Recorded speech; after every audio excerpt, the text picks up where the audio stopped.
Welcome to high school. This crowded hallway marks the start of adolescence for Alex, a period of rapid changes in his physical and social world. For centuries, the medical world operated on a theory of humors. Early Greeks, like Hippocrates, asserted that health was a passive balance of fluids like black bile. Under this system, a person's personality, or fever, was simply a result of these humors being out of alignment. That belief held until Dr. William Harvey used the experimental method to discover blood circulation.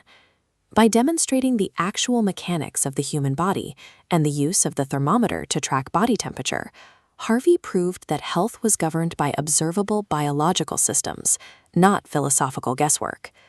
These discoveries redefined health as a dynamic state of physical, mental, and social well-being.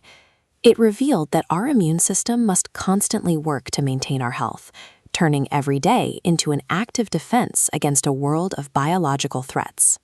That defense starts in places like this classroom.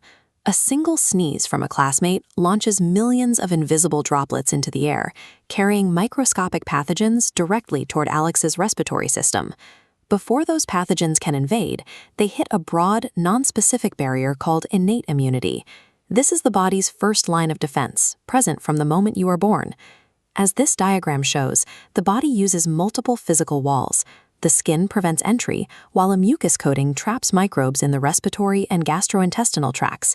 If swallowed, the low pH of stomach acid provides a final chemical barrier to destroy it. While these physical gates are robust, they are not impenetrable. Given enough exposure or a specific type of invader, some microscopic threats will inevitably breach these outer walls.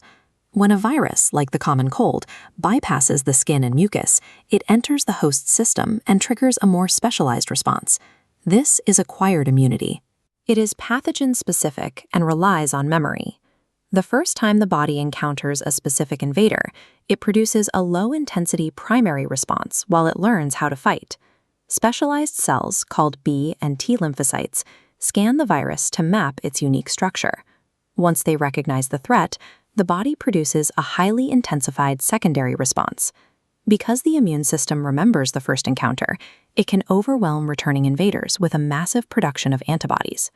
A vaccine uses this mechanism by introducing a harmless or inactivated version of a pathogen into the body.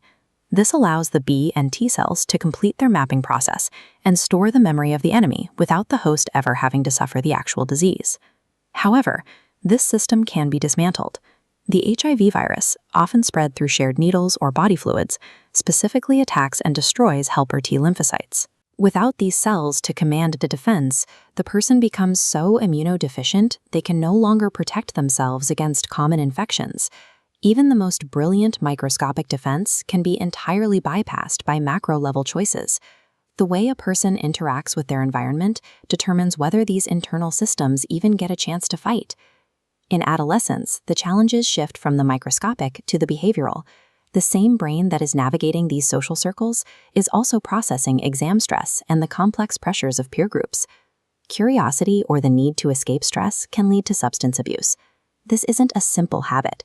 It is a biological disruption that specifically targets the vulnerabilities of the developing adolescent brain.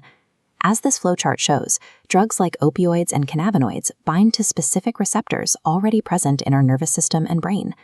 By locking into these natural pathways, they hijack the body's baseline chemistry. Maintaining physical health requires supporting the body's innate barriers through hygiene, staying updated on vaccines to train the immune system, and getting the rest needed for these systems to recover. Behavioral defense requires different tools. It involves recognizing the danger signs of stress, rejecting undue peer pressure, and seeking professional or parental help when those external pressures feel overwhelming. You are the primary decision maker for a biological system that has evolved over millions of years to survive. By aligning your external choices with the way your body defends itself on the inside, you ensure that your personal fortress remains resilient.